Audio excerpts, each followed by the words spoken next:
आहात आपल्या हक्काचं चॅनल, आपली बातमी आपलं channel one Bharat. America, Israel, Iran युद्धामुळे भारतासह महाराष्ट्रातील हॉटेल व्यवसायावर गंभीर परिणाम झाला आहे। इंधन पुरवठा विस्कळीत झाल्यानं गॅस सिलेंडरच्या तुटवड्यामुळे कल्याणमध्ये देखील हॉटेल्स बंद पडण्याची भीती व्यक्त केली जाते। सिलेंडरच्या किमती वाढल्या असून व्यावसायिक गॅसवर निर्बंध घातल्यामुळे अनेकांवर संक्रांत आली आहे। सुरू असलेल्या युद्धाचा हॉटेल व्यवसायावर परिणाम होतो असून व्यावसायिक LPG सिलेंडर्सचा पुरवठा विस्कळीत झाला आहे। इंधनाच्या किमती वाढल्यामुळे हॉटेलमधील जेवण महाग होणार असून हॉटेल्स बंद पडत असल्यामुळे कामगारांच्या रोजगाराचा प्रश्न निर्माण झाला। गॅस सिलेंडरचा पुरवठा जो आहे त्याच्यावर काय परिणाम झालेला आहे जो आपल्याला आतापर्यंत एवढं झालेलं आहे।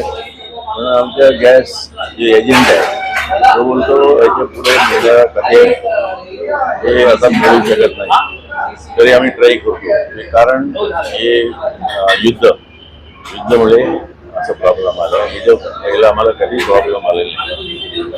आम्हाला गॅसचे रेट पण वाढले आणि पहिला कन्सेशन रेट होते, आम्हाला डिस्काउंट होते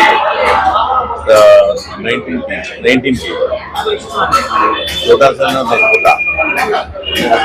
आता पण येऊन गेले का एजंट, आम्ही ट्राय करतो, नाही इलाज आहे।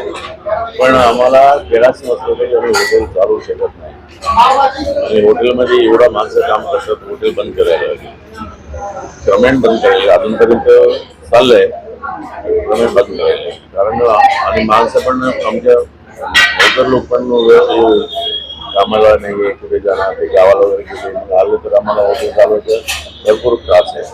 म्हणून आम्हाला गव्हर्नमेंटने आमच्यासाठी काहीतरी अरेंजमेंट करावा आणि आम्हाला त्याच्यात काही अरेंजमेंट करून द्यावी, हॉटेल चालेल। हॉटेल चालवायचं मुश्किल आहे। सुरुवातीला काय किंमत होती आणि आता किंमत वाढल्यानंतर किंमत काय फरक नाही, आम्हाला डिस्काउंटच देत होते। आता त्याचे आमच्या ऑब्जेक्शन नाही, त्याच्या काय बोलणं नाही, त्याच्यात कंप्लेंट नाही। आम्हाला आता जे मिळतो त्याच्यात तो वाढवून दिला, 118 रुपये काहीतरी वाढवले। एक अशोक आता वाढवले 118 रुपये वाढवले। हा 118 रुपये। आणि दिवसाला किती सिलेंडर लागतात तुम्हाला? आम्हाला गॅसचे सिलेंडर आमचे 3 युनिट आहे, दुर्देव NX, दुर्देव ग्रँड। आम्हाला 3 मध्ये 10-12 सिलेंडर लागतो डेली।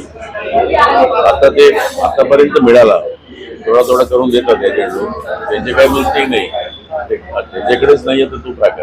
आम्हाला त्यांच्या कंप्लेंट नाही, कुठल्याही कंप्लेंट नाही, पैशाची कंप्लेंट नाही, कुठल्याही कंप्लेंट नाही।